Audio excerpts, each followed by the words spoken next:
But Michael Nicholson, I know we've I'm talked just about hold on, Dan. We better just check, make sure we've not been sacked. Everybody's getting sacked today. we can't rule it out. Our producer Henrik's still there, though. I think we're okay. I think we'll make Good. it to the end. Michael Nicholson. Where does this leave him? I mean, I know that Nancy was thought to be, or correct me if I'm wrong, Dermot Desmond appointment. But surely you've got to be looking at the people making these appointments, these decisions. It's been a farce for over a year now. Yeah, look, there's a theory here, right? And it was floated to me a few months ago by a Celtic fan who his feeling was that Rangers are actually ahead of Celtic right now in terms of all the major things that need to happen.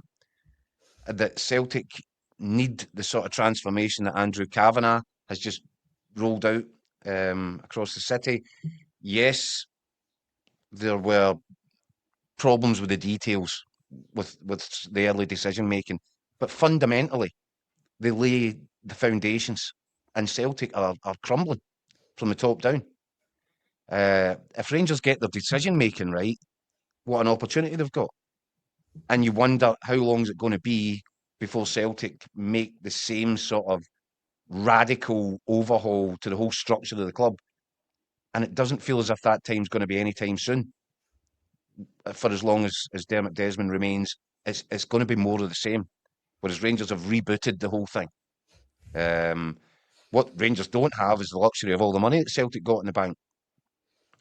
But that's about it. And in terms of, yeah, you would look at the two squads and say Celtic have got more quality and better players. But that can get fixed in 2 or 3 wonders. What's the problems that Celtic have got in-house just now are not the sort of things that are easily fixed.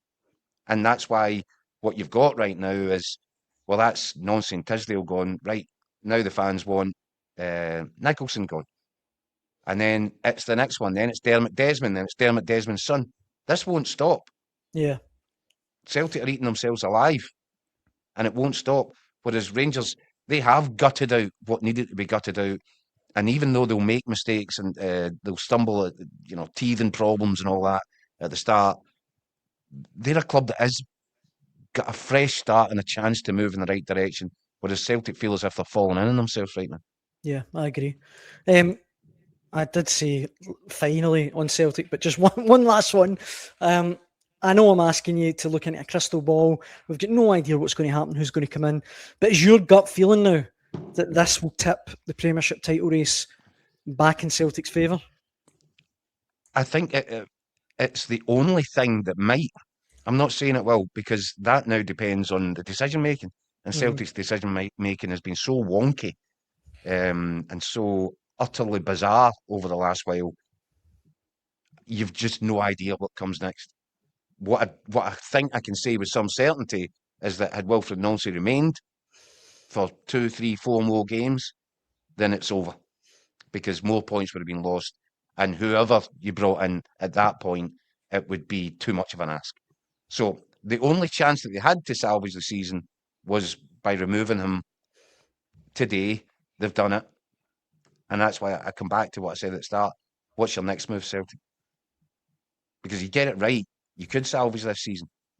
If you get it wrong, then you're just heading into more of the same. Yeah. Stephen says push the boat out for Knutson, give him time and money. I do the graphics for Record Sport online. See the amount of times I've had to include Knutson in these graphics, and the guy never goes anywhere.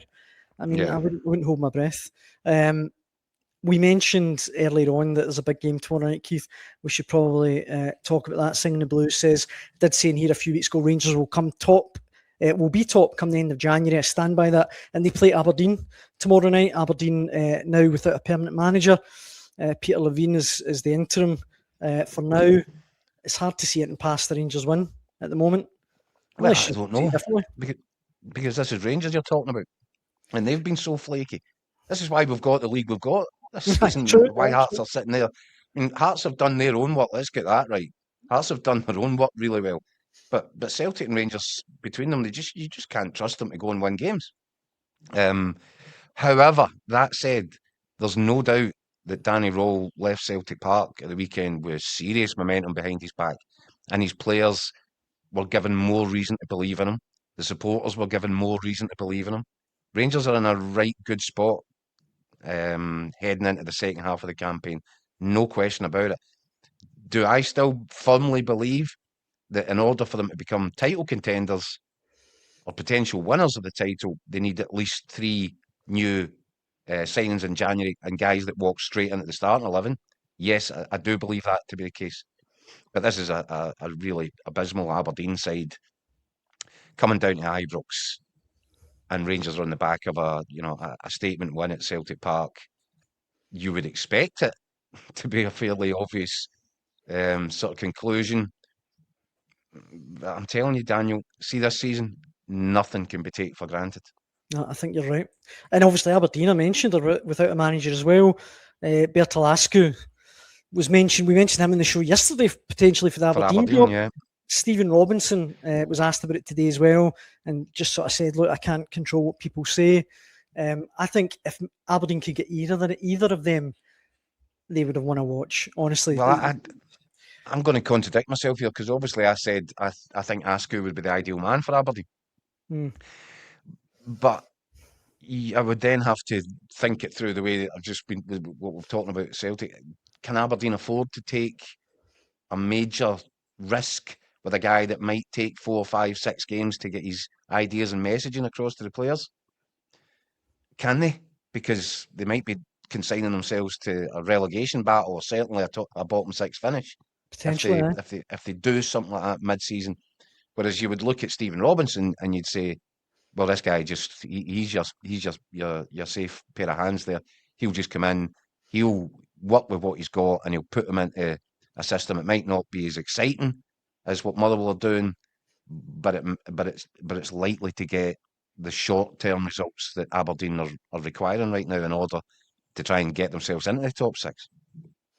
I think Aberdeen might, or the hierarchy might, have had their fingers burnt a little bit by Jimmy Teelan, in the sense that they'll now want a guy that knows the Scottish Premiership, that has been there and done it. And Robinson, for me, ticks all the boxes. But well, everybody's doing these things, Dan. And I think that Askew is the outlier. I love his work. I love what he's doing. I love watching Motherwell, but he's the outlier. Everybody else is running around trying to find their version to reinvent the wheel. And sometimes you should go with what's tried and tested and a proven formula to win games of football.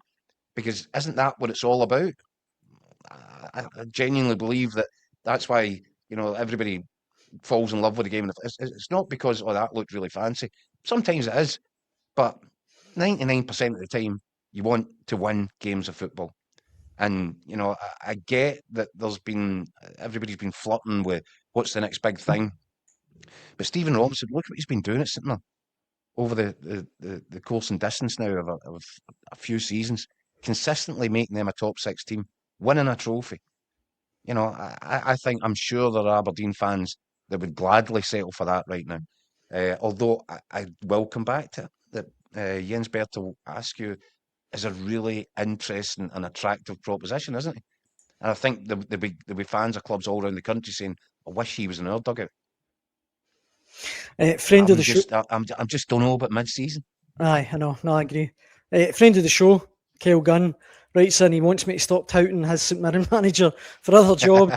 He also points out that Livy St Mirren, there's a pitch inspection tomorrow at 10:30 a.m. So anyone's right. That game, worth taking a note of that. Kenneth White in the comments, Keith says, the only thing this season's missing is Derek McInnes getting sacked after they have a bad run. That would be pretty remarkable. But you replaced by Big Wilf. Exactly. Look, I'm all and Wilf wins the title for Hearts. There you go. I think Russell Martin to Celtic would just be perfect in my view. Is there anything else that we need to add on this Celtic shambles? Obviously, Rangers Aberdeen tomorrow night, which we can talk about. The one thing is that, yet again, although, and I've been praising Celtic's board to an extent for acting quickly today and doing what needed to be done, right thing to do. And I admitted to being actually surprised that it was quite competent of them. But where are they? Where's the communication? Yep. They've sacked the guy. By the way, they brought the guy in. They didn't even have the good grace to sit next to him and introduce him to people. They just threw him into a room in front of the cameras, in front of the microphones. It's been a disaster from start to finish. The Celtic board have to take accountability for it. Paul Tisdale, yes, that's a good decision. But who was the guy that decided he should be appointed in the first place? And is it okay just to put out a 3-paragraph statement to say, by the way, that guy that we couldn't be bothered to introduce, we've now binned off? The Celtic fans need a little bit more than this. I believe we think that Michael Nicholson might be doing something with the club's own media, in-house media. That'd be something, I guess. Well, he should be sitting in a room getting asked the same sort of questions that Wilfried Nancy was getting asked last week. Yeah, and you can criticise Rangers had an awful start to the season, but at least Andrew Kavanagh, I mean, a few months ago in the appointed role, was out fronting up, speaking to Sky Sports, he owned answering questions. Exactly, absolutely owned it. Is this not part of the reason why Michael Nicholson? And by the way, this is a guy. This is a guy that's 2 minutes in the door. Aye, in terms of understanding the environment, understanding the responsibility that he has to the Rangers supporters. The guys inside Celtic know full well what they should be doing, and they understand the environment. They're not taken by surprise by this. They have to know that by refusing to take ownership, by running away from this, by hiding under a desk eating biscuits, by blaming it all on Tisdale and Nancy, they have to front it up. They have to start trying to win the hearts and minds back of their own supporters. And I don't think it's adequate just to put out a 3-line statement saying, Wilf's gone. And is this not part of the reason why Michael Nicholson makes 800 grand a year? To front it up and, lead the club?